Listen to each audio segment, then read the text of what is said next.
Hello po sa lahat.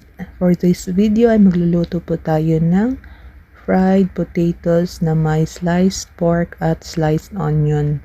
So ayan po ang mga ingredients natin. Yung potatoes na hinihiwa ng maninipis para mas madali siyang maluto pag iprito. Ayan. Turn upside down lang po natin hanggang sa maluto na siya. Hanggang sa magiging ganito na ang kulay niya at luto na, set aside na muna natin. At magpainit ulit tayo ng mantika sa ating kawali at iprito naman natin ang ating sliced pork.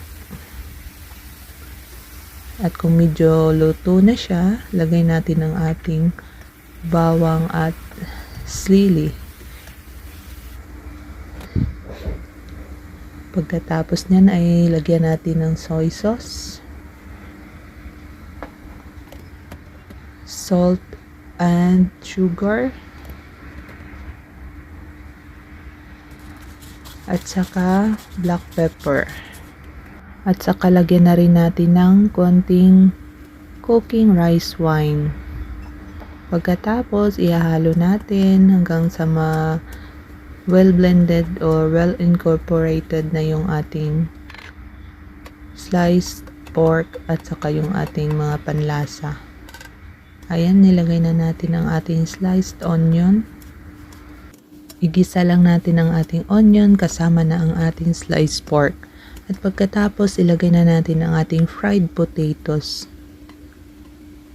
Lagyan natin ng oyster sauce, bean paste para pangdagdag panlasa. So ayan, ihahalo na natin guys hanggang sa tingin natin ay naihalo na natin ng maigi.